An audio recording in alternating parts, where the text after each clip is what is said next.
Have you ever, just before drifting off, asked yourself, why do dreams only come when we stop thinking? When the sleeping brain, why do dreams come when we stop thinking? It begins, we will gently step into the silent room inside our mind, where reason temporarily steps back, and memories, emotions, and unnamed desires softly begin to speak. This video will help you understand why the brain, even in sleep, quietly arranges our lives, how dreams reflect what we carry within, and how to turn bedtime into a time of healing, reflection, and subtle growth. If you find yourself in these quiet moments, please subscribe to the Smart Sleep channel so we can share this journey together every night. When a long day slowly comes to a close, you might be lying in your familiar bedroom, in a small quiet corner somewhere in the United States. The traffic outside has thinned, the light slipping through the gap in the curtains has softened into gentle golden streaks, and in your hand is the phone whose screen has just gone dark. No more emails to answer, no more news to catch up on. No more numbers to remember. All that remains is your slowing breath, your eyes gradually closing, and a rare silence you may not have truly allowed yourself all day. In that very moment, many people think, finally, my mind has shut down. But the truth is the opposite. Your brain does not shut down. It simply switches modes. And precisely at the moment you stop forcing yourself to think, stop chasing work, stop trying to control everything, another shift in the brain quietly begins. Scientists call this the default mode network, a system connecting brain regions responsible for memory, emotion, imagination, and self-perception. During the day, when you have to drive through rush hour, take your grandchild to a doctor's appointment, worry about finances, make family decisions, the rational, logical, task-focused part of the brain acts like a strict manager on the front line. The default mode network is pushed to the background then, making room for the part of the brain that handles urgent matters. But when you put your phone down, dim the lights, feel the softness of the pillow beneath your head, that rational region gently steps back, like an office closing after hours. The door shuts, and from deep within, the rooms few people visit begin to light up. That is where memories you thought were old quietly return. The first time you set foot in America with a small suitcase, the smile of a loved one who is no longer here, a snowy morning with the yard turned white, and the street utterly still, the gaze of someone from your 20s, you still haven't forgotten. These fragments of memory do not drift by at random. Your brain is scanning, sorting, reconnecting everything that has passed in the day, in the month, across your life's journey. When you stop forcing it to answer, what do I need to do next? It finally has the space to whisper, how have we been living? And dreams, which appear chaotic on the surface, are in fact part of that silent conversation. Many people have felt confused. Why do I dream about such nonsensical things? Why is it my childhood home? Why does someone who has passed away appear so vividly? If by day your brain is like a secretary handling piles of urgent documents, then by night it becomes an old librarian, patiently reopening each folder, labeling, filing, and reconnecting scattered files. When we stop thinking in terms of right, wrong, must not, stop trying to control every line, the inner space becomes quiet enough for deeper connections to emerge. In dreams, yesterday's memory can meet a fear from 10 years ago and touch an unspoken wish we've never dared to admit. Not to frighten us, but to ask, very gently. Is this still that important to you? Notice this. On the nights when you can't sleep, your mind spinning like a wheel with endless thoughts. Dreams often come late, shallow, or turn into heavy, oppressive images, because in those moments, the rational region still refuses to leave its desk. It keeps controlling, interrogating, worrying ahead. But when you allow yourself to stop, not by running away from reality, but with a sigh of acceptance, that's enough for today. The brain receives a signal of safety. The over-vigilant guard of rationality begins to loosen, and from that small opening, the default mode network starts to speak more freely. All right, now it's our turn to look at what's inside. What's fascinating is that this process is highly orderly, even if from the outside it looks chaotic. Studies show that as we move through sleep stages, especially REM, the stage when vivid dreams often occur, the brain is far from resting. It is busy consolidating long-term memories, selecting what to keep, trimming what is outdated. It replays the day's experiences, the conversation that weighed on your mind, the glance that warmed you, the bad news that made your chest tighten. Everything is run again, but not in straight logical lines, rather according to emotional logic. That's why, in a dream, you can find yourself standing in your childhood home while confronting a present-day worry. The brain is piecing things together. This feeling is like back then. Would you like to respond differently now? Only when we stop thinking in a forced, pressured way can the brain begin to think in a healing way. That might sound abstract, so imagine this. During the day, you brace yourself to be strong, to not bother anyone, to not cry, to keep everything under control. Those unspoken things do not disappear. They simply step back into the shadows. At night, when you no longer have to play a role, the brain gently brings some of those small fragments to the surface through dreams to ask, "This place still seems to hurt, do you notice?" It is not an omen, not a curse, not a prophecy. It is a subtle form of inner care the brain offers you. Seen in that light, the question, the sleeping brain, why do dreams come when we stop thinking, is no longer a dry scientific puzzle, but becomes a very gentle invitation. Are we willing to give ourselves pauses so that the deeper intelligence within us has a chance to speak? All our lives we are taught how to think, analyze, calculate. Rarely are we taught how to stop. Yet it is precisely the moment you set everything down on the edge of the bed and slowly turn down the noise that the most important connections are formed. Between past and present, between fear and courage, between loss and gratitude. For those of you at 45, 60, 80, who have lived through upheavals, victories, and disappointments, separations and reunions, each night the brain is not only processing a day, but quietly editing the manuscript of a life. When you stop chasing thoughts like, have I done enough? Was I at fault? What must I fix tomorrow? Your dreams can become lighter, deeper. You might dream of returning to an old street from your childhood, not to regret, but to see clearly that some beautiful things are still alive in you.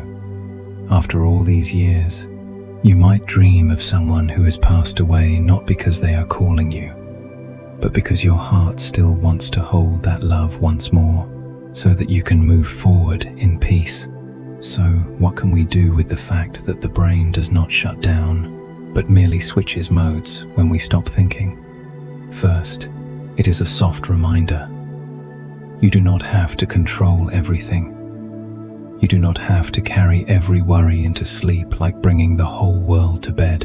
Your brain has its own wise, patient mechanism to process, sort, and heal bit by bit. provided you give it the basic conditions: a quiet space, some trust, and sufficiently deep sleep. As you place your hand on your chest and take a slow breath, you can gently tell yourself, "I've done my best for today. Let tonight help me with the rest." Second, it is an opportunity for self-development in a very gentle, unshowy way. Instead of only asking, "How can I be more successful? How can I be more productive?" you might ask a softer question before sleep. What touched me the most today? Among the images lingering in my mind, what deserves a little more of my attention? If tonight's dream were a mirror, which version of myself would I like to see in it? These questions do not require immediate answers. They are simply seeds you send into the brain's default network. Tonight, when you stop thinking, stop forcing, those seeds will be incubated. Tomorrow, you may wake up with a slightly lighter feeling about an old story, a kinder view of yourself, or simply a calmer decision. No noise, no slogans, but that is growth. Finally, understanding that dreams come when we stop thinking is also an invitation to live a little slower with our inner world. We are no longer at the age of proving ourselves to everyone. We are at a stage where we have the right to choose to live more deeply, more clearly, more gently with our own heart. Each sleep is not only biological rest, but a closed-door meeting between the different parts of who we are. By respecting that meeting, we are also respecting our own life. The scars, the victories, the unsaid words, and the unfinished loves. And night after night, in silence, the brain patiently weaves, reconnects, rearranges, so that one day we may look at ourselves and realize, "So, I have indeed lived a meaningful life." So tonight, when you set your phone aside, dim the lights, pull the blanket up to your chest, try seeing that moment of stopping thought, not as an ending, but as the gentle opening of another door. Allow your shoulders to soften, your hands to relax, and let your brain switch into its diligent yet tender mode. Connecting, healing, reminding, arranging. If a dream comes to visit, instead of rushing to dismiss it, you might smile and ask yourself, "Could this be how my brain continues its conversation with me when all the noise has faded?" Simply accepting that question means you've taken a small but very deep step on the journey of understanding yourself, caring for yourself, and living more fully in the days to come. And in that quiet softness, let dreams arrive like an old friend, not promising anything spectacular, just sitting quietly beside you, helping you put down what's heavy, so that you may wake up tomorrow with a slightly lighter heart. So, if dreams are the brain's whisper when we stop thinking, what is really happening inside our head at the moment the lights go off? The room falls silent and consciousness loosens. Have you ever wondered who quietly takes over the shift when reason steps off the stage? When we lie down, our breathing slows, our heartbeat softens, and it is not only our muscles that relax. The rational regions, especially the prefrontal cortex, which has spent a lifetime managing, planning, analyzing, judging, worrying, organizing, begin to reduce their activity. If by day they are like the brightly lit top floor, full of phones ringing and documents needing signatures, then now, one by one, the lights on that floor dim, not because of failure or weakness, but because it is time to rest, time for another layer of intelligence, deeper, steadier, quieter to take over. Neuroscience, through brain imaging studies during sleep, shows something intriguing as we move from wakefulness into sleep, especially into deep sleep and REM sleep, when vivid dreams commonly appear. Activity in the prefrontal cortex, the center of logical thinking, behavioral control, and harsh self-critique decreases. At the same time, regions involved in emotion, such as the limbic system, memory, such as the hippocampus, and visual processing begin to light up. Put gently, the management floor speaks less, and the memory and emotion floors are opened. It is the mechanism of turning off the lights upstairs, opening the doors below. Imagine a multi-story building right inside your brain. The top floor is the meeting room. That is where you calculate finances, weigh your words, keep your dignity, shoulder responsibility, and steel yourself to be strong. All day, this floor is noisy, tense, always lit up so nothing is missed. But on the lower floors lies the archive of your life.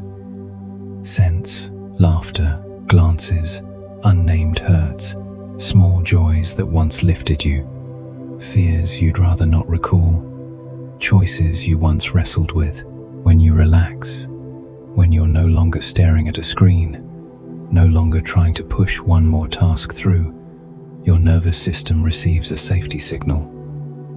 All right, we can turn off some lights upstairs now, and in that gentle dimness, the doors to the deeper floors are cracked open. Those deeper floors do not speak in words like daytime. They speak in images, sensations, and strange little stories we call dreams. A train passing through your childhood city, an old friend suddenly appearing in your current home, a street that never existed but carries the scent of a long-ago summer.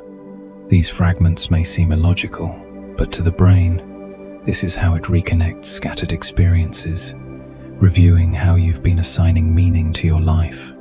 When the prefrontal cortex loosens its control, the strict filters become less rigid. By day, when a sad feeling surfaces, your rational mind may immediately say, "It's fine, it's nothing, forget it," and push it down. At night, when the top floor interferes less, that emotion has a chance to come back, perhaps as a slightly aching, slightly odd dream, enough for you to sense that somewhere within, that matter still matters. Likewise, forgotten small joys can also return: a familiar song, a kind face, a peaceful scene to remind you. Your life has never been only about worries. This mechanism is not mystical. It is part of a very compassionate design of the human brain. To survive the day, we need reason, focus, and immediate priorities. But to avoid becoming rigid, trapped in roles, we need the night when the deeper floors open, to reorder, soften, and heal us. If we never pause, never allow ourselves to truly enter deep sleep, because we are tangled in news, arguments, anxieties, those deep floors never get to function fully. Then they may knock louder, with restless sleep, nightmares, or waking in the night feeling exhausted for no clear reason. At 45, 60, or 80, your brain carries a vast library, not just knowledge, but pages of life. A past love, a serious illness, a difficult decision, an unspoken loss, a moment of quiet joy in an otherwise bad day. The turn-off upstairs, open downstairs mechanism allows that library to be reviewed each night, to see what still hurts, what has ripened, what should be kept, what may now be set down. Dreams are part of that review, sometimes gentle, sometimes bizarre, but rarely meaningless. Science also shows that during REM sleep, negative emotions can be reprocessed in a safer environment. The nervous system is activated, but your muscles are inhibited. No real action is taken, like watching the uncomfortable scenes of your life replay in a private cinema where you are no longer fully inside the crisis, but can be more of an observer. If the top floor, the rational self obsessed with image and urgency, refuses to rest, we rarely get that chance. But when we let it sleep, the deeper flaws can do their work, softening the sharpness of painful memories, so that tomorrow, when we recall them, they stab less fiercely. This gives us a new way to see sleep and dreams. Instead of treating them as time cut off from productivity, as a dark and puzzling zone, we can see them as the hours when the deeper parts of us are respected and heard. Each night, when we choose to turn off the screen a little earlier and breathe a little slower, we are not only sleeping for our health, but sending a message to the brain. I trust you. I allow the deeper flaws to speak without being drowned out by the noise upstairs. You can try a small ritual. Before sleep, instead of scrolling for one more news update, let the room darken a little. Find a position where your body feels safe. Place your hand on your chest or stomach and quietly ask, "Today, what did I not have time to fully feel?" There is no need to answer in words. Just let the question drift into the brain's quiet space. That question is like a small key, gently opening the deeper door. That night, if dreams come, they may feel different. Less frantic, richer in hints, full of images, showing which part of you is asking to be understood. Here, a soft lesson in personal growth appears. Maturity is not only about stronger control, harder thinking, and better endurance. Maturity, especially in the second half of life, is also about turning down some blinding lights so that deeper, warmer, steadier lights can be seen. Trusting that beneath the rational mind that once protected you so well, there are still other layers of intelligence. Intuition, memory, kindness, forgiveness, the capacity to let go. Those layers rarely get a chance to surface in the noise of daytime. They need night, slowness, and silence. If every night we drag all our worries into bed, trying to think one more time, calculate one more step, rewrite one more I should have, then we are locking the deeper flaws every night without realizing it. The brain will still try to signal us through fatigue, insomnia, crowded dreams. But if we begin to respect this natural mechanism, accepting the dimming of the top floor, allowing ourselves to settle, then sleep is no longer time lost, but becomes an active part of a more profound way of living.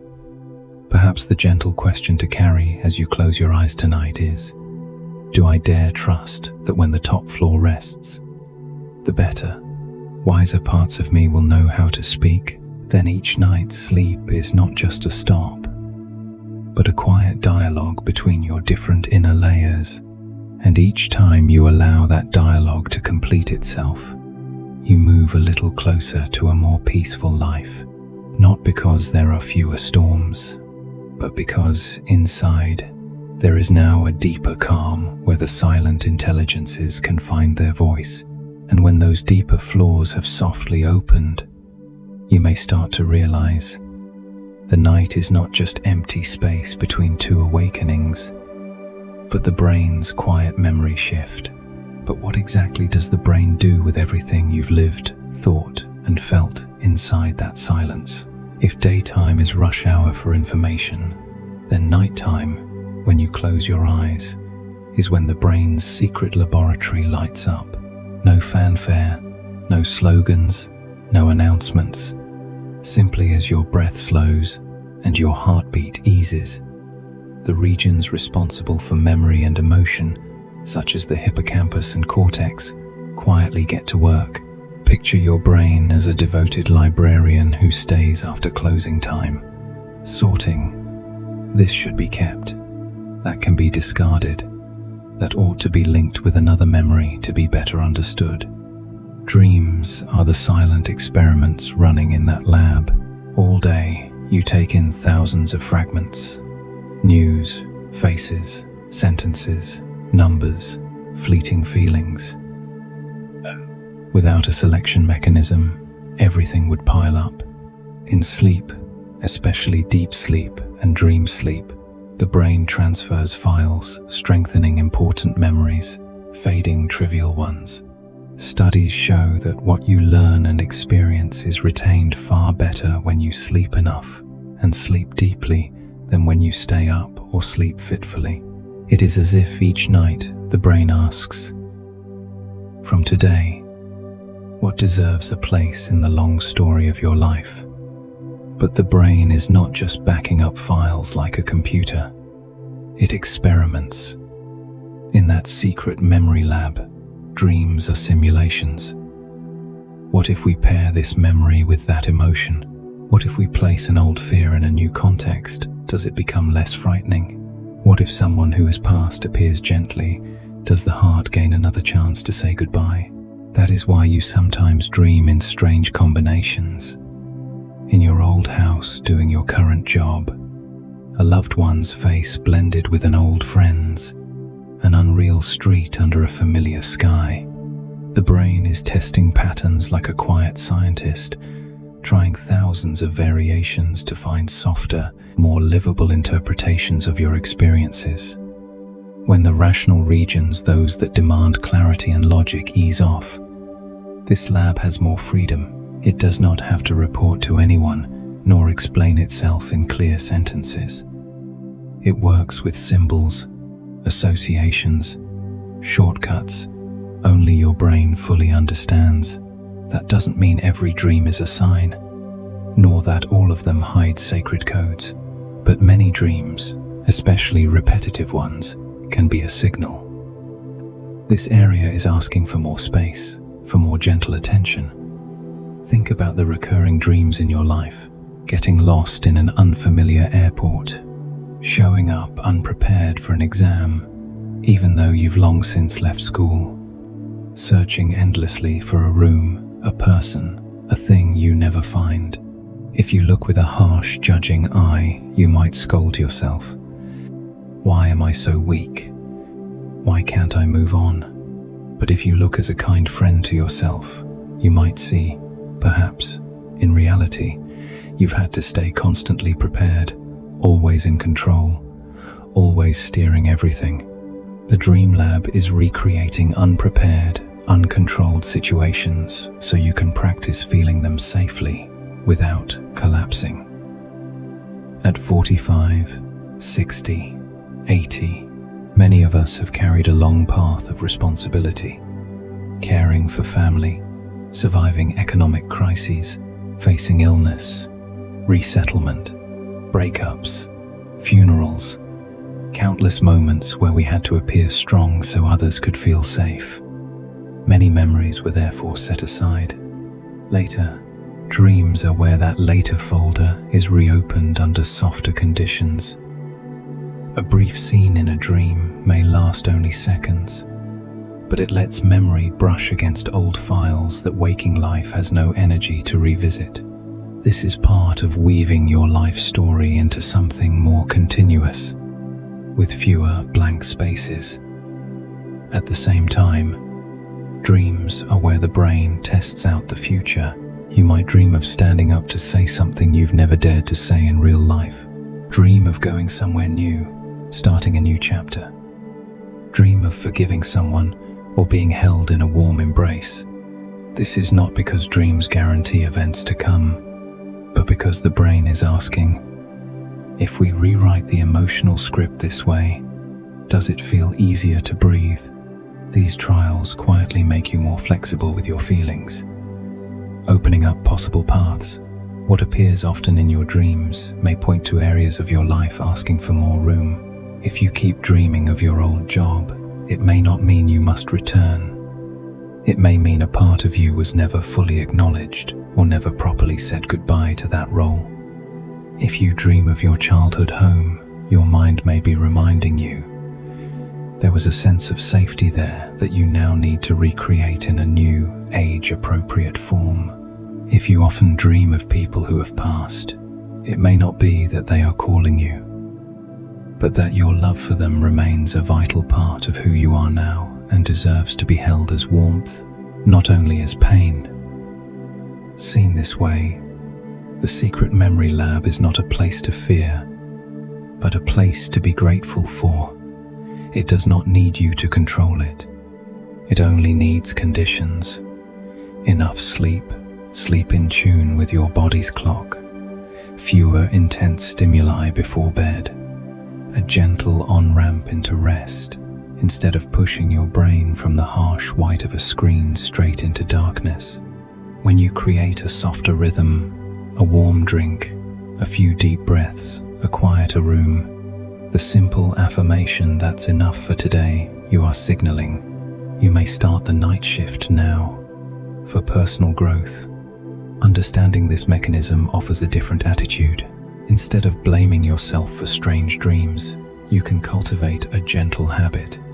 In the morning, if you still remember, jot down 1 or 2 striking images, not to overanalyze. Just as a note, it seems this theme is returning. Over time, you may see patterns. Safety, responsibility, loss, opportunity, reconnection. Simply noticing without judgment is often enough for your conscious and unconscious to pull less against each other.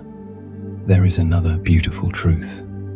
At any age, the brain retains the ability to learn, reorganize, refine meaning. That secret lab does not close just because you've passed 50 or 70. It only needs respect. Each time you let yourself sleep kindly with no self-scolding for being weak, no forcing yourself past exhaustion, you are helping your memories refile more neatly, so tomorrow you are less dragged back by unresolved weight. And in the end, perhaps the gentlest lesson is this: we are not only what we force ourselves to remember, but also how we allow the brain to release, select, and reconnect. A meaningful life is not defined solely by how much we experience, but by how those experiences are arranged into a coherent story. Dreams, through the lens of science and compassion, are part of that work. Quiet, patient, night after night. Tonight, before sleep, if a dream visits, you might try changing how you speak to it. No longer, "That's weird, that must be bad luck," but a small, soft question. Which part of my life is asking for a bit more space, a bit more listening? You don't need an immediate answer. Let the question drift with your slow breath. Let the secret lab of memory continue its work. One morning, you may notice you feel lighter about an old story, kinder to yourself, gentler with memories you once thought were burdens, and then you'll understand. Even in those misty, seemingly random stories of sleep, your brain has always been on your side. And if dreams are the quiet lab sorting memories, then what happens to the things we never dare to say out loud? The polite sorrows, the neatly folded wounds, the fine repeated for a lifetime. Where do they go when night falls? As you lie down, in a quiet room in a familiar American city, or in the home you have lived in for more than half your life, the outer world slows, but inside, some things do not slow at all. How many times have you swallowed your words so as not to bother anyone, held back tears so no one would worry, forced a smile because people need to see me strong? At 45, 60, 80, many of us have become experts in composure, knowing how to carry, to endure, to stay silent at the right moments. Yet the brain does not forget. Feelings do not evaporate into thin air. They simply wait for a safer place to appear. Scientifically, this is not vague. When you sleep, especially in REM sleep, when vivid dreams often occur, activity in emotion-related regions like the amygdala tends to increase, while the influence of the prefrontal cortex, the area that senses, controls, keeps order, diminishes. In other words, the rational gatekeeper relaxes. and the emotions that have been queued all day finally have a chance to pass through the door, not to create chaos, but to be seen. Especially for those who are naturally quiet, courteous, always saying "I'm fine," always avoiding bothering their children, spouse, colleagues, neighbors. Their dreams often carry stronger, more intense colors. By day, they choose to spare the world their complaints. At night, the mind, like a tactful friend, chooses to speak indirectly through dreams. Instead of pounding on the door, it sends images. Being lost, missing a train, unable to find the way home, standing in a crowd where no one hears them, seeing loved ones walk away, seeing a door close right in front of them. Each of those images is like a small invitation card. There is something in you that is lonely, afraid of losing, in need of someone above all, you yourself, to look at it more closely. If we look at dreams only through a superstitious lens, we rush to ask, what omen is this? Is it a warning of something bad? That way of thinking accidentally misses the most important point. Dreams are not against us. They are on our side. They do not come to threaten, but to continue a conversation we ourselves cut off during the day. When you repeatedly dream that you fail to save someone in time, fail to fix something, fail to return in time, it may not be that the brain is saying, "You will fail," but that it is asking, in a very compassionate way, in real life, is there a part of you you've been blaming for too long, too harshly, without ever being forgiven? In American life, many people at this age have gone through years of being the pillar. Immigration, building a career, juggling finances, putting children through college, caring for elderly parents, facing illness. In that process, their own emotions are often pushed to the back row. I'm tired, but it's not time to rest yet. I'm sad, but people need me strong. I'm scared, but saying it won't solve anything. Those sentences are not wrong in the short term, but stretched over many years, they form a layer of sediment in the heart. By day, we learn to live above that sediment. By night, it looks for a way to rise, not to demand scolding, but to ask for a little air. Dreams of loss, separation, of those who are no longer here often come to those who love deeply but speak little. You may see your late spouse again in a setting so familiar it hurts. The kitchen, the backyard, the sofa by the window. You wake up with an emptiness, then scold yourself. Why do I keep dreaming like this? I have to be strong, but if you pay attention, that dream is likely how your heart and brain help you keep adjusting your relationship with the one who has passed from an outer presence to an inner presence.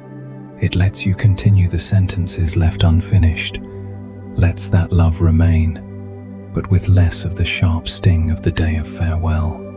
From a biological perspective, dreams are seen as part of emotional processing. They allow us to review intense scenes in a safe environment when the body is protected and does not have to react immediately. In everyday terms, that means the feelings you cannot cry out, cannot speak out, cannot allow yourself to acknowledge while the sun is up, may find a way out while the moon is in charge of the sky. And this is not weakness. It is the body's wisdom. If you do not give yourself a place to feel, I will help you find another path through dreams. Picture a man who has been calm and composed his whole life, working hard, caring for his family, never complaining. He retires, or loses a loved one, or moves out of the house he has lived in for 30 years. By day, he says, "I'm fine, that's life." At night, he dreams he is standing in front of a house, searching and never finding the key. He dreams he arrives late to a meeting without knowing what he is supposed to say. He dreams he is looking through a window at his family, laughing inside while he stands outside. If we read such dreams only as bad omens, we miss the message. Perhaps he feels he no longer has his old role, is fumbling for a new place in his own life. The dream here is an invitation. Be more honest with that sense of disorientation before it hardens into a nameless exhaustion. Or a woman who has spent her whole life caring for others.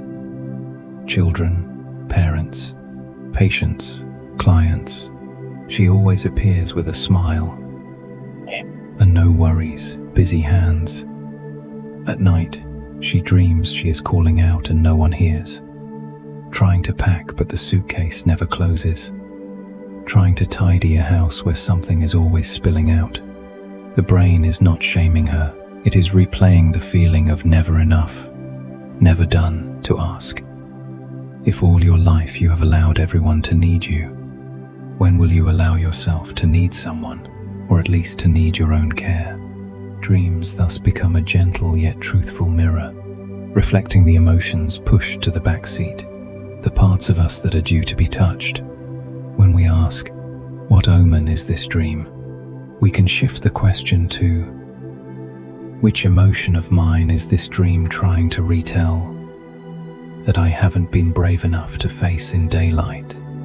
That is an important shift, from passive fear to active listening. Of course, not every dream carries deep meaning. Some dreams are simply the result of the brain tidying up a jumble of information.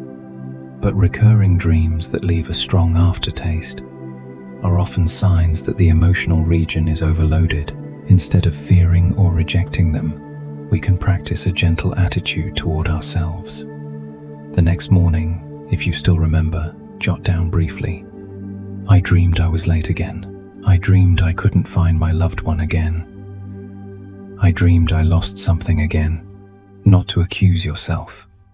Not to predict something bad is coming, just to recognize, it seems him carrying a fear of loss, of not being enough, of not having a place. At any age, we deserve to treat our own emotions with kindness, but in the second half of life, this becomes even more essential, because this is when we look back more than we look forward, sum up more than accumulate, let go more than grab. If we keep seeing emotions as something that bothers others, the harm is not only that we feel lonely, it is also that the brain is forced to use harsher methods, relentless dreams, insomnia, vague anxiety to say, please stop and listen. So what is the discrete lesson in self-development here? It is not to turn every dream into a complicated analysis, nor to sit decoding the future. It is to learn a new attitude, respect what the dream touches, but interpret it with kindness instead of fear. When you dream of yourself as weak, don't wake up and curse yourself. I'm getting old, empathetic. Try saying, so there is a part of me that is tired, that needs a hug. When you dream of loss, ask, what person or thing do I love so much that I'm this afraid to lose, and can I cherish them more fully in the present? When you dream of anger, consider, in real life, have I allowed myself to say no, to set boundaries? Dreams become a bridge between the self we show the world and the self we hide even from ourselves.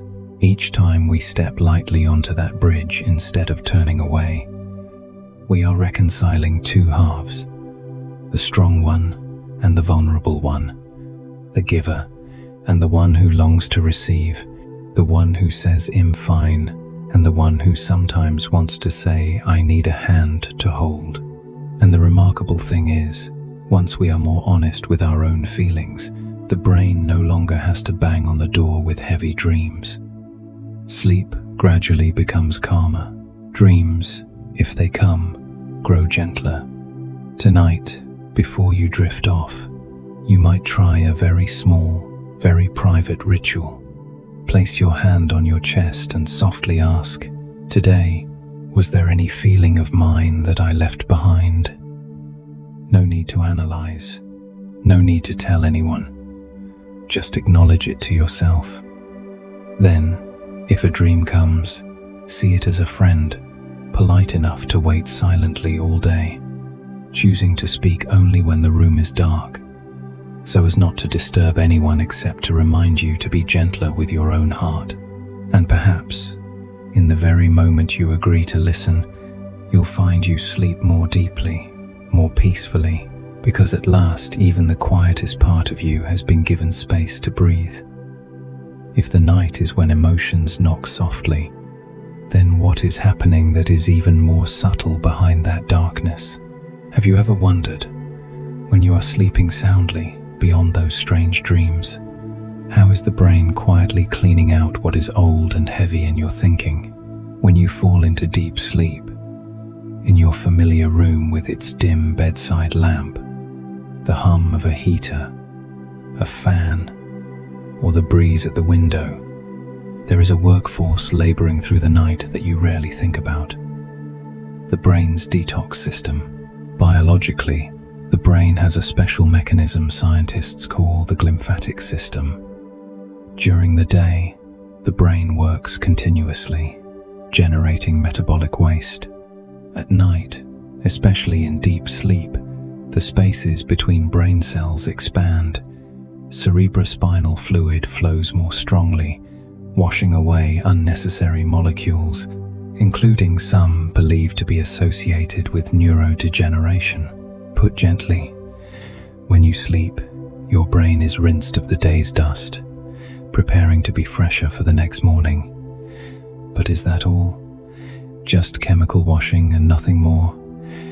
For a life that has weathered job changes, midnight phone calls, health scares, hard choices, it would be too little if sleep stopped at biology. On a deeper level, night is also when the brain tries to clean out psychological waste. The sentences we once believed about ourselves that are no longer true, but cling stubbornly. Think of how many times in your life you've whispered to yourself, "I'm probably no good. At this age, there's nothing new left for me. I only bother others. I always mess things up." These phrases, repeated over and over, are not just words. They carve paths in the brain, forming preferred neural routes. Each time you think the old way, that path is strengthened, making those outdated beliefs feel true simply because they've been walked so often. In deep sleep, when the prefrontal cortex, the part that constantly judges, compares, self-criticizes, temporarily steps back, the brain has a chance to reorganize not only memories, but also the structure of those pathways.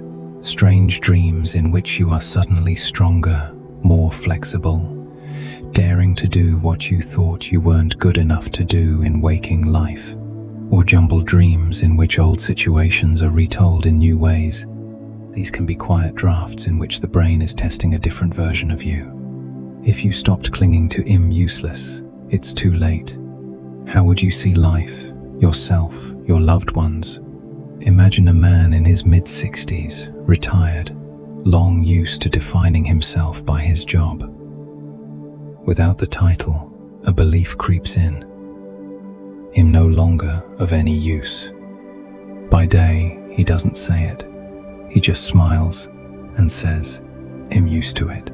At night, he dreams he is still guiding someone, helping, sharing experience. Or he dreams he's standing in a small class, telling life stories, and people listen. You could call that a strange dream, or you could see it as the brain drafting a new narrative. Your value does not vanish when your business card does. It changes form. That dream is a draft to help him become familiar with a gentler story about himself. Or a woman who has spent years caring for her family, now with grown children. Life changes. Illness appearing. Deep down, a fleeting thought. Now, I'm just a burden. By day, she stays silent, not wanting her children to worry. At night, she dreams of walking with a grandchild, teaching them a recipe, telling them stories of the past. and they laugh brightly. The brain is not making things up for cheap comfort. It is reminding her, in images, of another truth. Her presence, her memories, her care remain a gift. In that sense, the dream is trying to rinse away the film of useless, revealing an undiminished worth. This detox of old beliefs does not happen loudly. It unfolds little by little, night by night, through reconnecting experiences, softening emotions, allowing alternative scripts to appear. The brain cannot erase a belief rooted for decades with a single dream. But every time you let yourself sleep enough, avoid dosing yourself with extra negativity right before bed.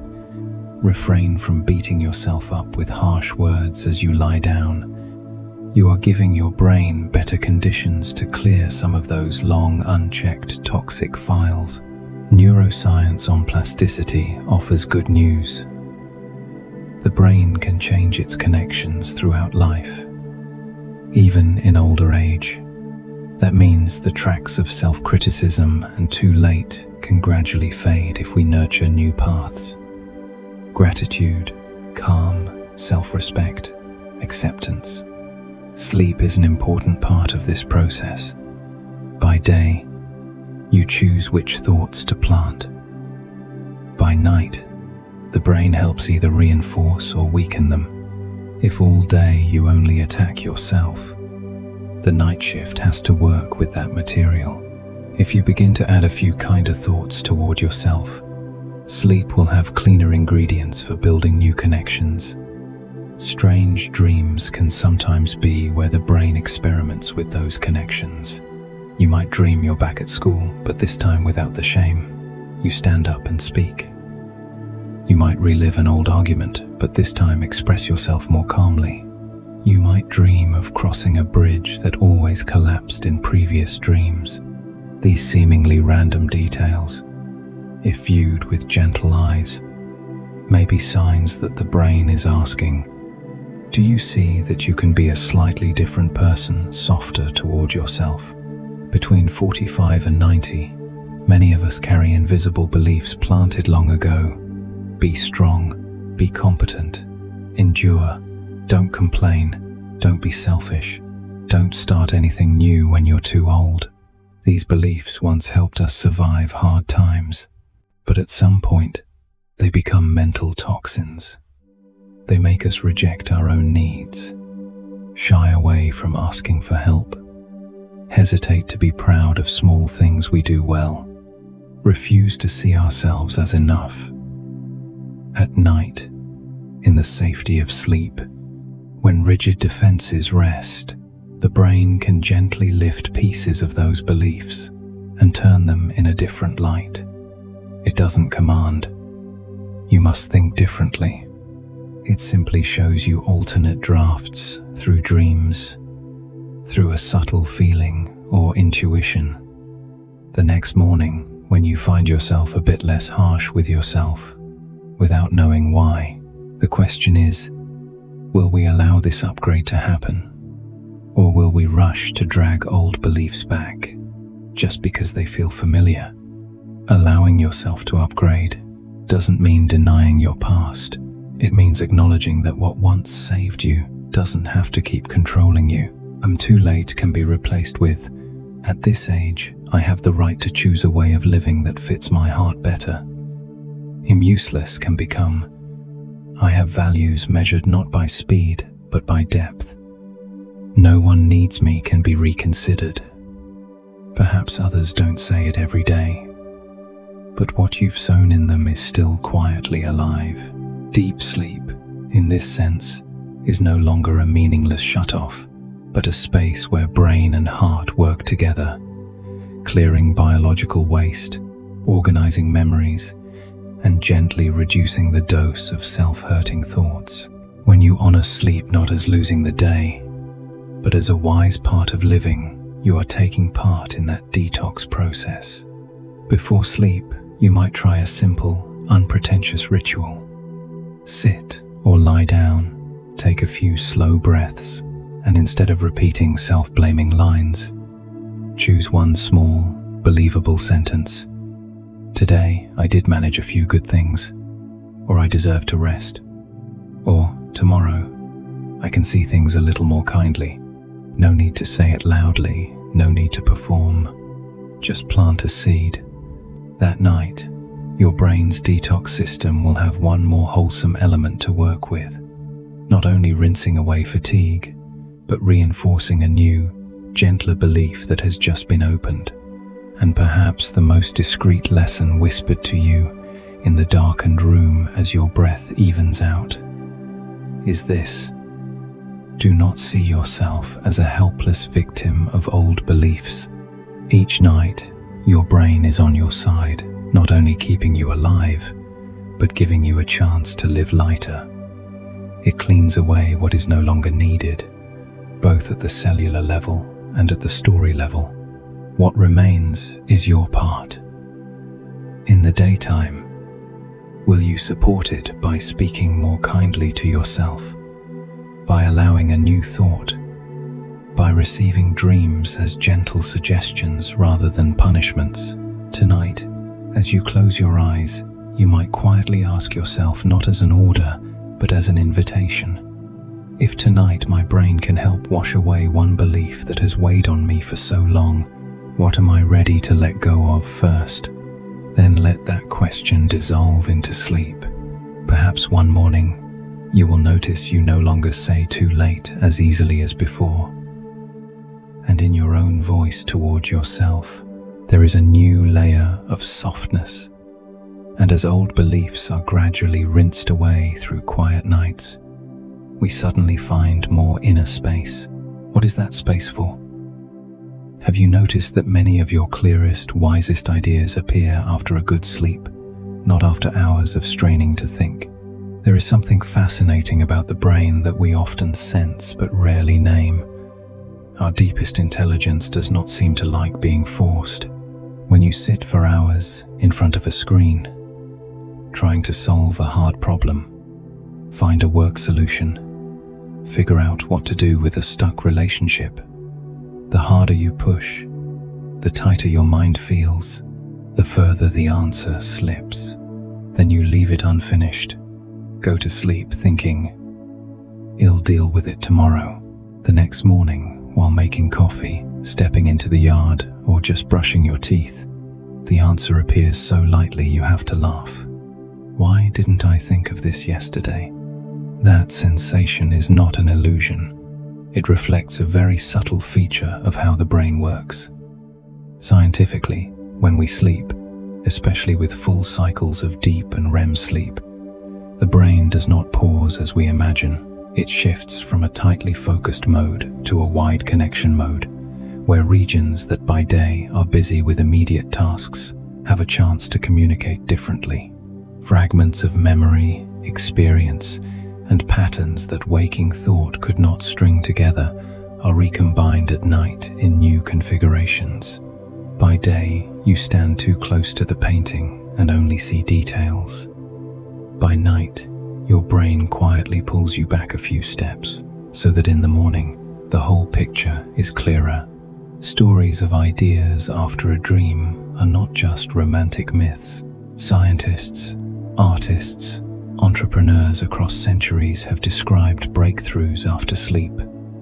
Formulas, melodies, phrases, designs, solutions. Behind this is not mystical magic, but something very down to earth. When you stop forcing thinking, neural networks are freer to link existing points along more efficient paths. Like a city at night, when traffic eases, workers can repair roads, open lanes, reorganize routes. This also applies to your own memory and intuition. Even if you are not a famous scientist or artist, over decades, you've gathered countless pieces. Things done, mistakes made, people met, lessons learned. When young, we think answers come from cramming more information. In the second half of life, answers often come from rearranging what we already know at a deeper level. Sleep, when respected, is the time the brain does that work for you. Think of when you've wrestled with decisions: move or not, have surgery or not, quit or not, speak honestly to your children, or stay silent. You weigh pros and cons, write things down, seek advice. But then one night, you're tired. You stop turning it over in your head. You tell yourself, "Ill sleep. Let's see tomorrow." In the morning, the situation may not have changed, but something in you has. A clearer sense, a steadier okay, or at least awareness of what you truly fear or want most. That is when the quiet intelligence, the one that doesn't like shouting or being dragged through anxiety, has spoken. Creativity research shows that when the brain shifts from tight focus to relaxed, wandering with intention, like during a light walk, a warm shower, preparing for sleep, or after a nap, the default mode network becomes more active. This network is linked to daydreaming, association, personal narrative. When it cooperates with executive regions, the brain can generate new connections that are still useful. In other words, to let deeper intelligence work, we need to know when to step aside. For ages 45 to 90, this is a special gift.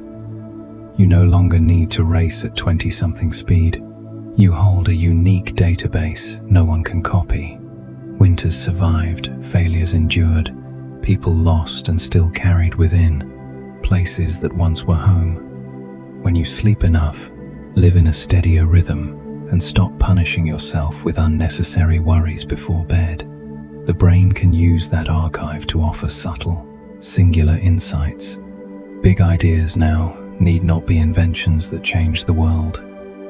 They can be gentler ways to resolve family conflicts, wiser choices for your health, or ways of speaking to your children and grandchildren that leave everyone feeling respected. Imagine something simple. You and your child disagree about health, finances, or how to organize the home. Daytime arguments only tighten the air. At night, instead of replaying "they're wrong, they don't understand me," you focus on your breathing and allow yourself to sleep. In a dream, you might see your own parents long ago. You might see yourself once being the know-it-all younger person and the worried elder. The next morning, you understand both sides more deeply and think of a new sentence. What if we try this way, both safe and respectful? That is a major idea in family life. Born not from stubbornly arguing to win, but from a night in which the brain had time to reconnect experiences across generations. Ideas arriving after good sleep also remind us of something simple we often forget. Clarity needs a healthy biological foundation.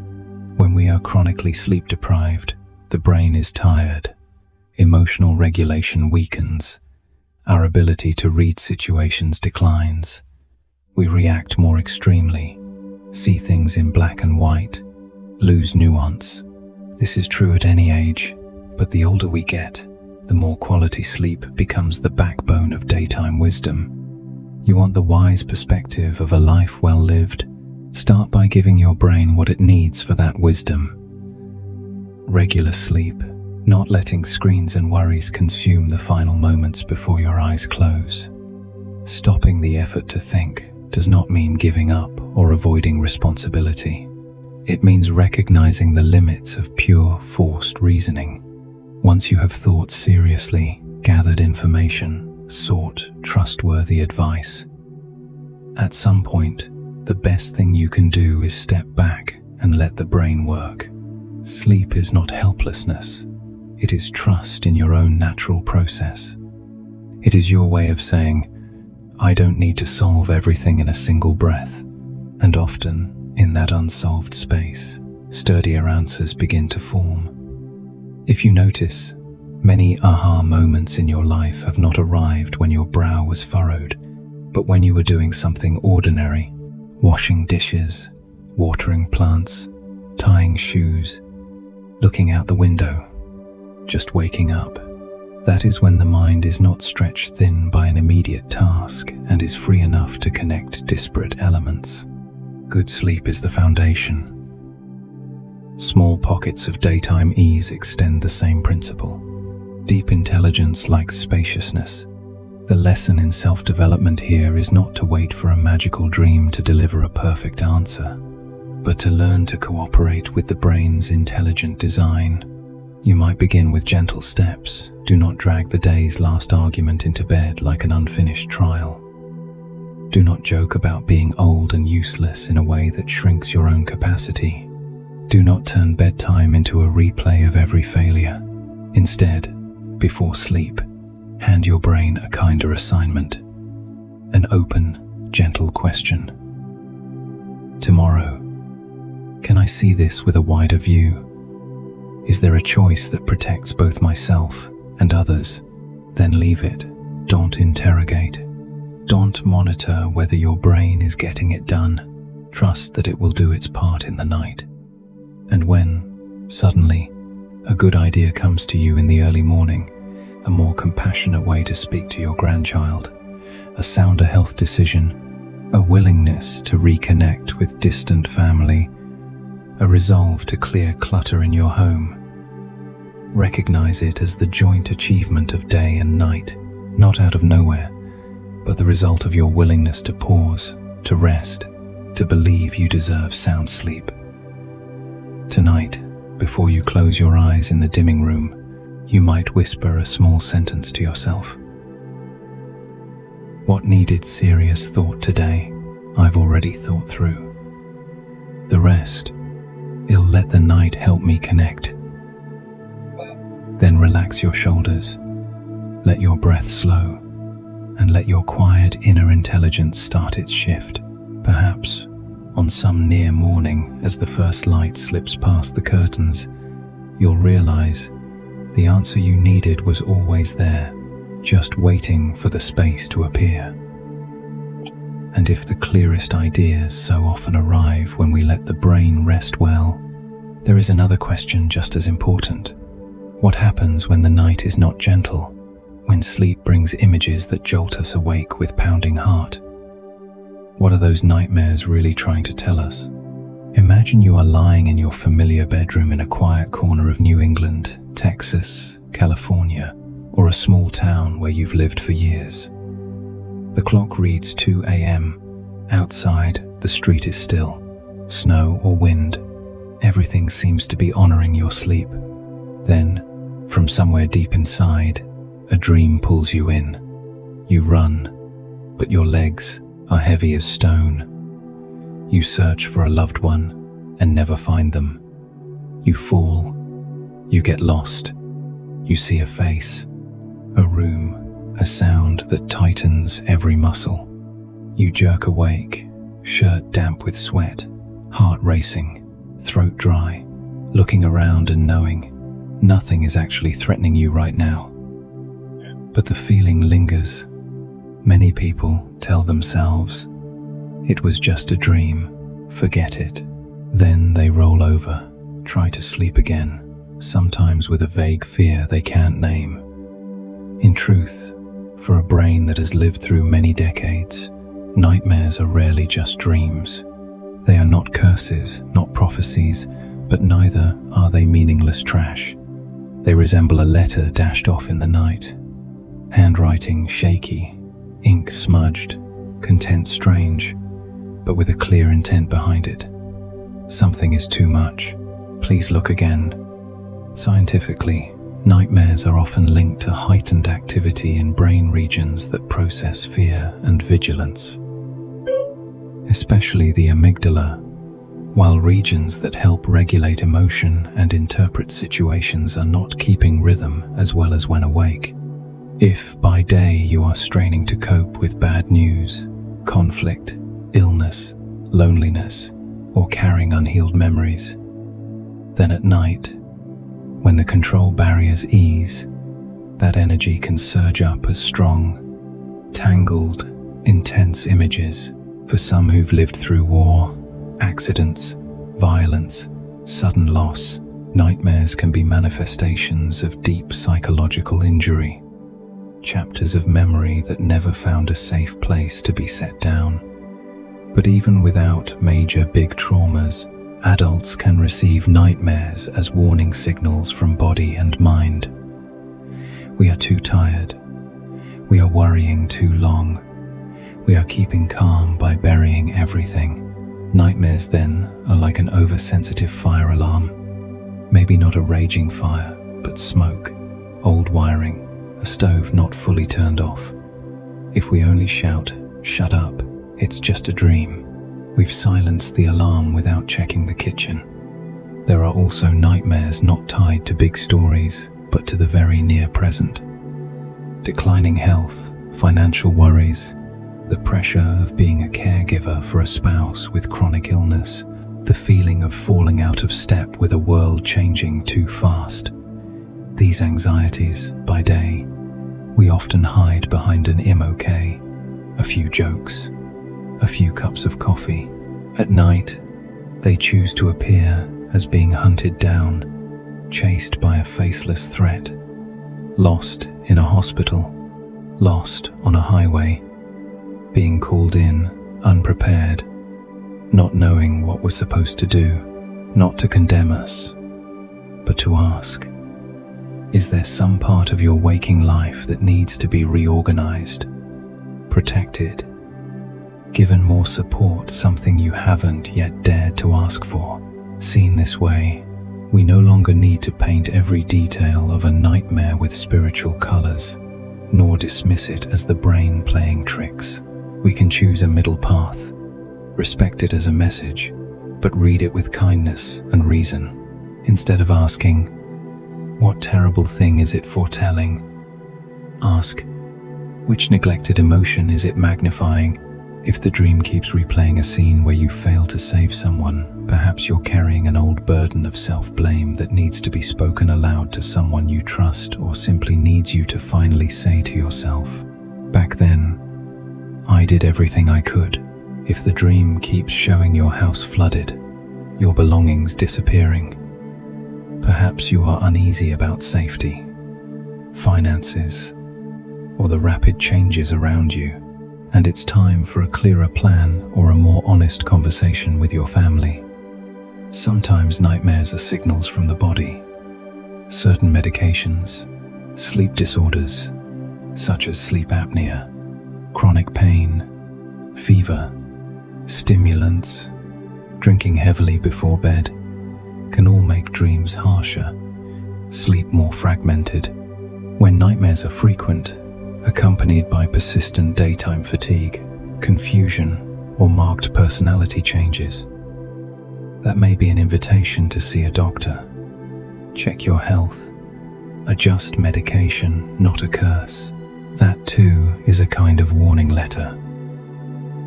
The body speaking through sleep, saying it needs your attention. But beyond the specific scenarios, perhaps the most important thing is the attitude we bring to ourselves after each nightmare. Many people wake with a pounding heart and immediately add a second layer of judgment. "I'm so weak. I'm so strange. At my age, I shouldn't dream such nonsense." In truth, in those very moments, we deserve gentler treatment, not less. The brain has just shown us a film a bit too bright, too harsh, to signal that somewhere in the system, something is overloaded. Our task is not to curse the theatre, but to sit for a moment and see what it's showing. You don't have to dissect every detail. Just identify the main emotion the nightmare leaves behind: fear, helplessness, guilt, anger, loneliness. Then ask yourself one very concrete waking life question. Right now, what in my life is making me feel out of control? Am I taking on too much responsibility without sharing it with anyone? Am I pretending to be fine in front of my children and grandchildren, while in truth, I'm very worried about health, finances, or their future? The answer may not come immediately, But the willingness to ask, instead of brushing it away, is already the first step in turning the nightmare from a bully into a messenger. For nightmares bound up with severe trauma, repeating again and again, making you fear sleep itself, that is when professional help is needed. Doctors, therapists, people trained to go with you into difficult memories without shattering them. That is not weakness, but a kinder way to answer the warning letter. I heard you. I am not alone. Even if our video tonight is only a companion on a screen, I still want to whisper this to you before you fall back asleep. You deserve to sleep with a sense of safety, even if your life has passed through times that were anything but safe. Nightmares are not proof that the brain is against you. Often, they are signs that the brain is still fighting for you, protecting you from situations beyond your limits, from silences piling up, from a way of living always bracing that needs adjusting. It says, find some small light for your daytime, so the night won't have to burn so fiercely. That small light might be a medical appointment you keep postponing, an honest talk with loved ones, a decision to cut back on tasks, a moment of accepting I need help, a slow walk in the park instead of pushing yourself through more upsetting news right up till bedtime. Tonight, if you have ever been jolted awake by a nightmare, try doing something a bit different. Instead of turning away and ordering yourself, forget it now, lie still for one more breath. Place your hand on your heart and say softly to yourself, I was scared just now. That doesn't make me weaker. Let's see what I can tend to tomorrow in my real life, so this fear doesn't have to send letters only in my sleep. Then take a slow, deep breath in. Exhale long. Tell yourself, in this moment, I am safe. No need for grand declarations, just sincerity. Because perhaps, after all the noise, what nightmares most want to remind us is simply this: do not abandon yourself. Do not let the shaking parts of you be allowed to exist only in the dark. Bring a little of them into daylight in a conversation, in a journal entry, in a doctor's visit, in a quiet hour with a cup of tea. When you do, the warning letters of the night will gradually become less urgent, and sleep, the friend that once brought nightmares to keep you from going numb, can return to its gentler role, where brain and heart sit together, sort, heal, and prepare you for a new day with a deeper calm. And once we understand nightmares as gentle yet firm warning letters, one lighter yet deeper question remains: what happens when dreams are no longer fierce, but become clear, slow, full of old faces, old streets, summers we thought long asleep? What are those dreams trying to tell us? At a certain age, perhaps after 50, 60, 70, you may notice your dreams take on a different tone. Less often frantic chases like in youth, less often blinding panic. Instead, you find yourself walking into the house you lived in as a child, moving through hallways smelling of wood, running your hand along a stair rail you know by heart. You see your parents, younger than you are now, your siblings, the chairs, the porch, the bicycle, the yard, the riverbank. You wake with a warmth tinged with ache. That is not a summons home, not an omen of the final journey. It is how the brain joins you in piecing together the long story of your own life.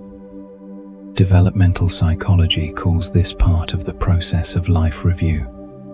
As we move into the second half of life, brain and mind naturally look back, trying to weave scattered experiences into a coherent thread. Not only asking, how long have I lived? But, how have I lived? What truly matters to me? What do I want to leave to those I love? Dreams, especially in older adults, participate very delicately in this process. When rational thought sets aside its constant present-day calculations, distant memories are allowed to surface not as dry documents, but as soft scenes. The smell of cakes your mother baked during the holidays, the first time you held someone's hand at the movies, an afternoon shift at a small shop when you were 16, the radio, the truck, the dorm room, the red brick building, the immigrant neighborhood where people shared boxes of food. By day, such things may rarely be mentioned, crowded out by hospitals, paperwork, medication, news. But at night, the brain knows that to help you one day leave more peacefully. Whether many years from now or just a few seasons, your story must be seen as more than bills and diagnoses. Dreams of those who have passed work the same way. In youth, we may dream of them with more tears, more panic. Later, for many, they appear more calmly, sitting at a table, crossing the yard, standing at a doorway, doing something utterly ordinary. You wake not only with longing, but with the sense of having just visited a root of yourself. The brain is reminding you they are part of you, and what they planted in you has not been lost. That is a form of deep healing, turning painful memory into grateful memory. Many worry. I dream of my old home, my parents. Am I going backwards? Not necessarily. It may be a sign you are moving forward, toward a clearer understanding of the threads that have woven who you are today. When dreams take you back home, they show you not just the walls and roof, but the values grown there.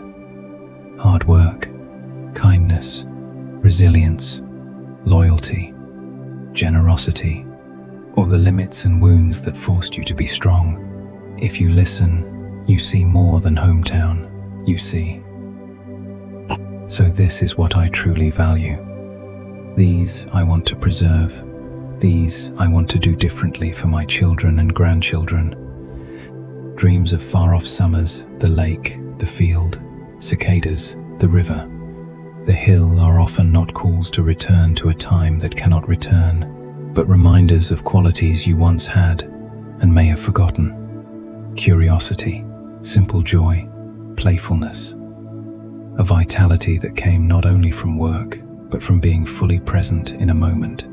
For those aged 45, 90, living in an anxious world, such dreams are gentle mirrors, showing you who you once were and hinting that part of that person is still here, despite aching joints or white hair. Biologically, the aging brain changes. Some areas shrink slightly, sleep becomes more fragmented. Time in deep and REM sleep may decrease. Yet in parallel, accumulated experience forms complex networks. When dreams reload images of the past, the brain may be trying to organize this vast archive into meaningful clusters. Family, friendship, times I chose well, times I missed, what I want to pass on. This is not mere decline, it is an effort to integrate. If, in those dreams, you are not frantically fleeing but quietly walking through the rooms of your life, then see that as a gift. Not everyone is granted such a gentle tour by their own brain. Some, because of grief, illness, unapproached trauma, remain caught in nightmares. If you have soft dreams, know that they signal this. Despite a hard life, there is still within you a region that knows how to keep the warmth of memory. From here unfolds a beautiful lesson in personal growth for the second half of life. Instead of seeing yourself only as keeper of money, house, recipes, see yourself as keeper of memory. Dreams of the departed, of old seasons, are not just private. They remind you that you hold a subtle slice of history the next generation won't have unless you share it. Bedtime stories grandparents tell, mealtime anecdotes, old photos taken out and explained, moments when you say, back then, your grandparents. These are how you turn your dreams into living gifts. You may notice that sometimes after a dream of someone you had resented, you suddenly feel less angry at them or less angry at yourself, as if in the dream, a conversation that never happened was rehearsed in another dimension. Whether or not you believe in anything spiritual, psychologically, that is the moment you allow yourself to soften.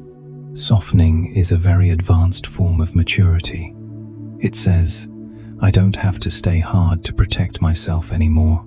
I can choose to be kind to my own story. At 45-90, many people say, now I only worry about my children and grandchildren. I don't matter. It sounds humble, but taken too far. It means, my story is no longer important. Dreams of old homes and familiar faces come to dispute that.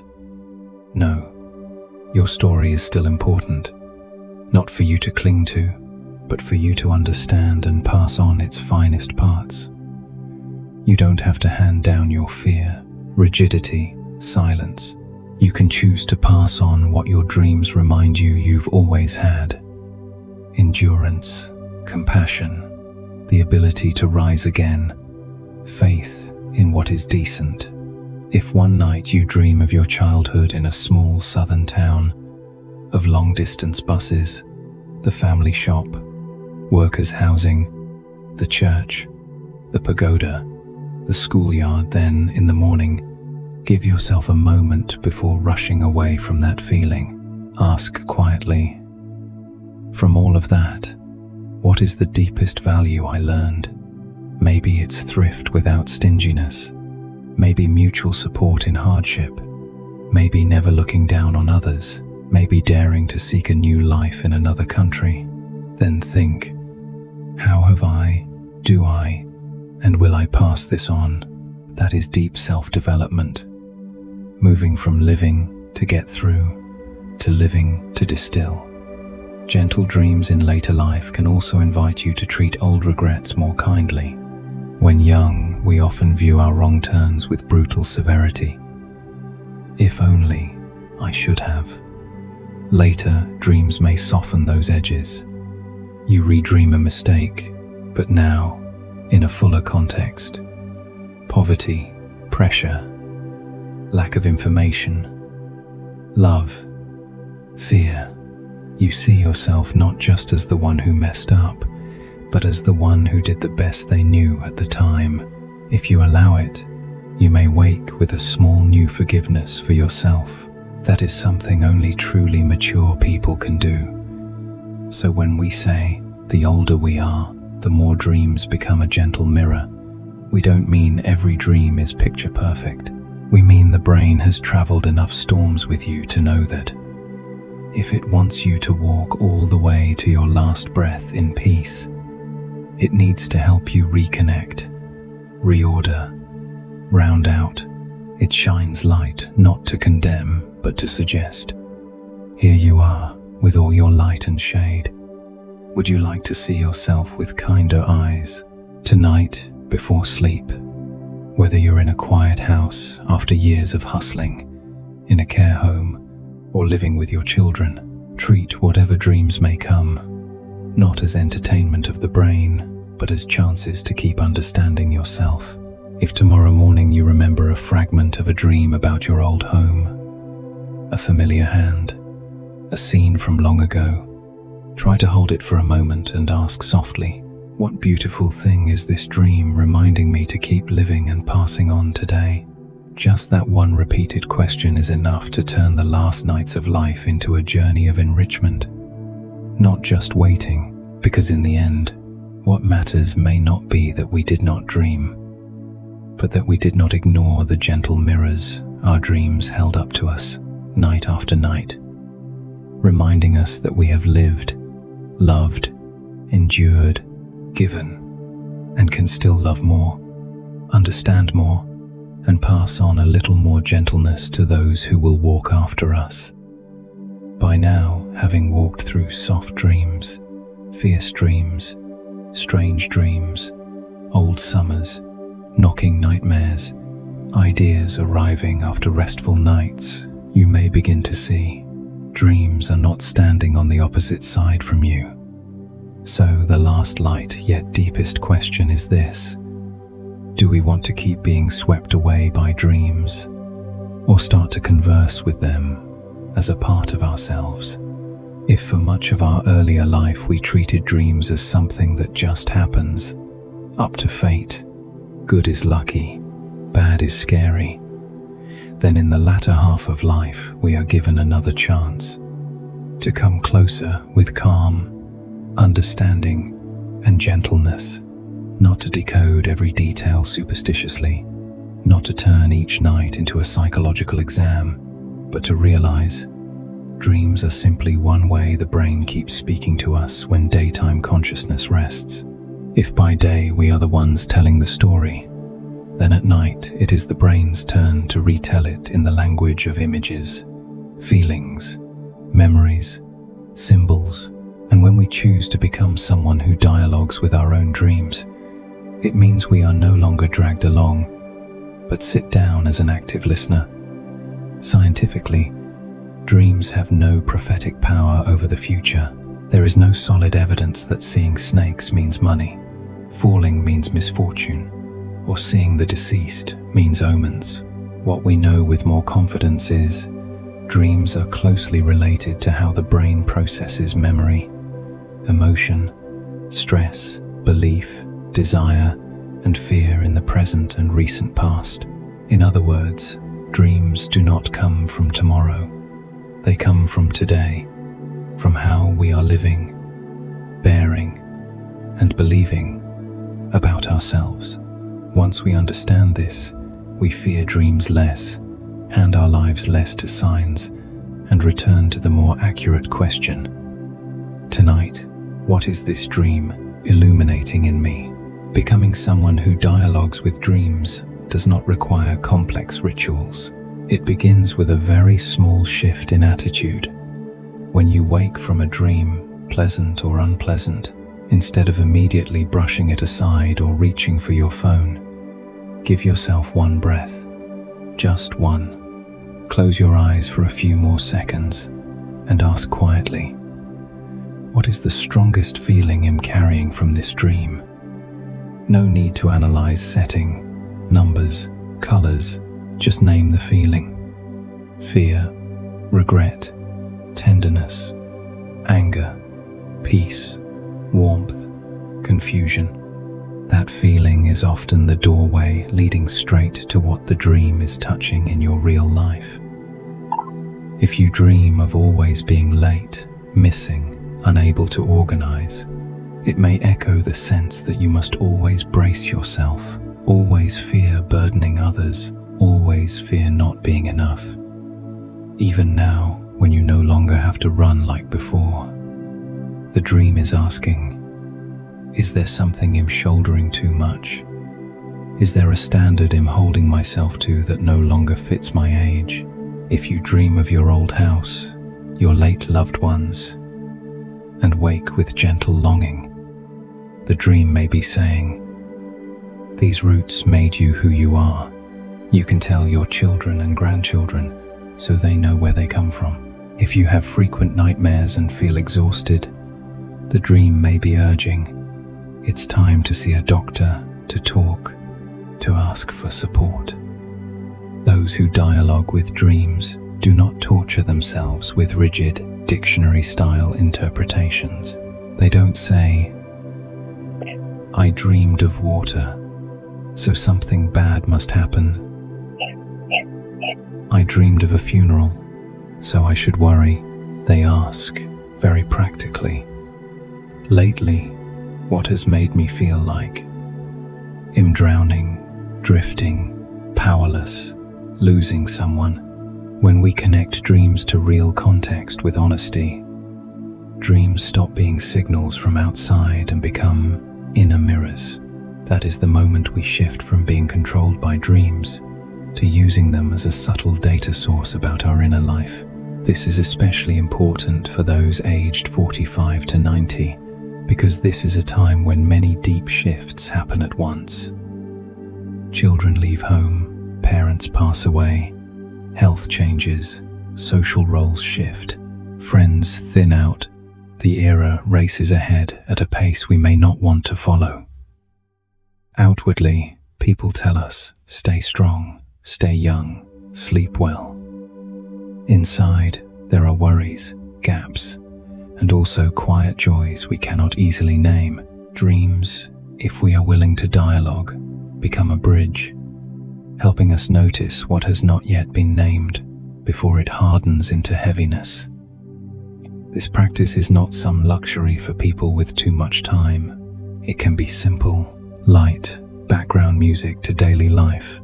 You might keep a small slip of paper or thin notebook by your bed, not to write out every long dream, but to jot a few words when a dream leaves a clear echo.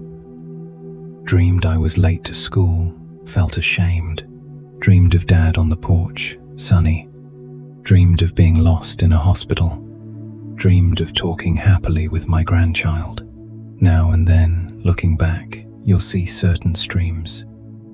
What you dream when stressed, what you dream when at peace. Those streams help you be more attuned to your own rhythm, knowing when to ease up, when to ask for help, when to pause the news, when to call an old friend. Interestingly, once you begin to honor sleep and dreams in this way, dreams often become more cooperative, not because you control them, but because the brain senses its messages are heard.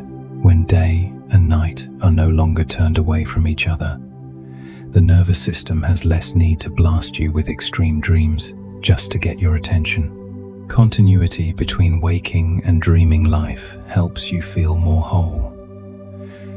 Not a brave daytime self dragged through nightly chaos, but one person gradually understanding themselves, even with eyes closed. Becoming someone who dialogues with dreams is also releasing the fear of interpreting wrong. Dreams do not demand perfect answers. They only ask that you stay with them one breath longer, with gentle curiosity. If this is a story told by my own brain, why did it choose this detail? What might it be saying to me? Sometimes the answer comes quickly. I'm exhausted. I miss that person. I'm scared of losing control. Sometimes it doesn't, and that's all right. Not every dream must be understood. The very act of being open to understanding is already a gesture of self-respect. At a deeper level, this attitude is a lesson in gentle responsibility for our inner life. Instead of resigning, my dreams are up to fate, you reclaim companionship.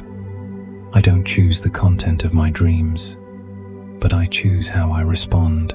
If a dream points to an old wound, you can choose to tend it by writing, speaking, praying, seeking therapy, or simply allowing yourself to cry once. If a dream points to a beautiful value, loyalty, courage, kindness, you can choose to live it more clearly by day. In this way, dreams become mirrors of your light as well as your shadows. Many people, when hearing dialogue with dreams, first worry. Am I smart enough? Do I know enough? Let me answer for you, sincerely. You are. No one understands the material of your life better than you do. Science gives us a framework. Dreams relate to memory, emotion, stress processing, reorganizing experience. The rest, the faces, rooms, roads, only you know what they touch. To dialogue with your dreams is to believe that you, with all your lived years, have the right to sit at that table as an equal, not as a pupil awaiting a grade. And if we go one step further, we see how we talk to dreams reflects how we talk to ourselves. If we always snap at dreams, shut up, nonsense, we've likely long snapped at our own vulnerable parts the same way. If we can sit and say, all right, Let's hear what you're trying to say. We are also learning to say that to our heart, to our body, to our past. This is a quiet but profound shift. From fighting ourselves to cooperating with ourselves. From splitting into daytime me and nighttime me to reconciling the two. In the end, this isn't only about dreams. It is about the dignity of sleep. In a world that glorifies staying up late, overworking, constant updates, your act of protecting a full, warm, sufficient sleep is not just a health habit. It is a silent statement. My life deserves a cared-for brain, a listened-to inner world. And your gentle remembering and reflection on dreams is the next line. I no longer want to live as someone dragged along, but as a companion to myself, even in the dark. Tonight, before closing out your long day, you might be hearing these words in a small room, a suburban house, a high-floor apartment, a place where outside is wind, traffic, or simple quiet. I'd like to invite you to try something very simple. As you lay your head on the pillow just before drifting off, whisper one sentence, not to me, but to yourself. Tonight, if my brain has something to tell me, I am willing to listen with kindness. Then stop. No expectations, no forcing, no monitoring. Leave the rest to the gentle dark, to your breathing, to the quiet currents in the brain that has walked with you all your life. Whether tonight you dream vividly or remember nothing at all, the fact that you're willing to dialogue is already a big step. A step from living unconsciously to living with gentle awareness. A kind of awareness that is not loud or showy, but quietly brings you closer to yourself each night, so that each morning you wake not only saying, I'm still here, but also able to smile. I understand myself a little better now, and perhaps, for one human life, that is miracle enough. You can close your eyes now and let your thoughts fade like mist. If your mind still wants to wander, let it continue its journey to the next video, where we'll go deeper into the mysteries of the inner world. And if your body is tired, then let this sound lull you into sleep. No need to try, just breathe, and remember everything you're searching for is already resting quietly within yourself.